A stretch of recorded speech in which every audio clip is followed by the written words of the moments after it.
दक्षिण में निचलापुर में धनुषदास नाम का एक व्यक्ति रहता था। उसकी पत्नी बहुत ही सुंदर थी, उसके रूप पर वह आसक्त था। उसकी पत्नी जहाँ जाती उसका मुख देखते हुए वह चलता था।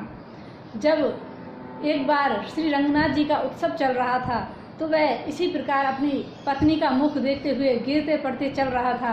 तो यह दृश्य और जो लोग देख रहे थे वह उस पर हंस रहे थे और कह रहे थे कि कितना आसक्त है अपनी पत्नी पर कि इसे 1 मिनट के लिए भी नहीं छोड़ता।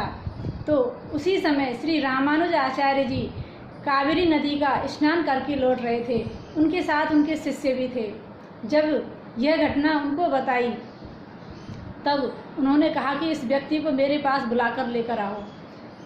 तब धनुषदास श्री रामानुज आचार्य जी के पास में जाता है और रामानुज आचार्य जी उससे बोलते हैं कि अरे ये पशुओं की भांति अपनी पत्नी का मुख देखते हुए चलते हो, तुम्हें बिल्कुल भी लज्जा नहीं आती।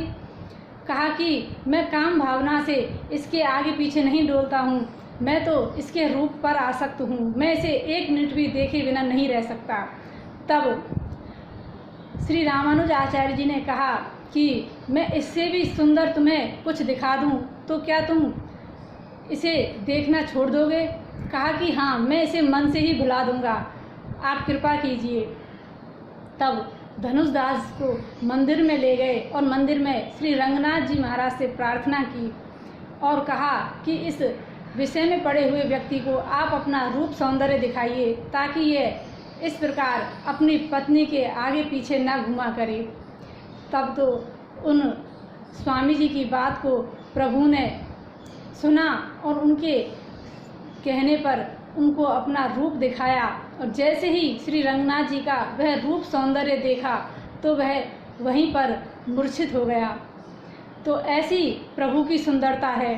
संसार की सुंदरता तो कण भर भी नहीं है प्रभु की सुंदरता के सामने।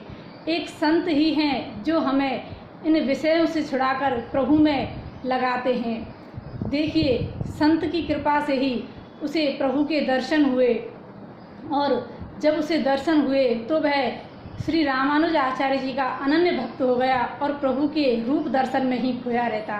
तो ये होती है संत की कृपा।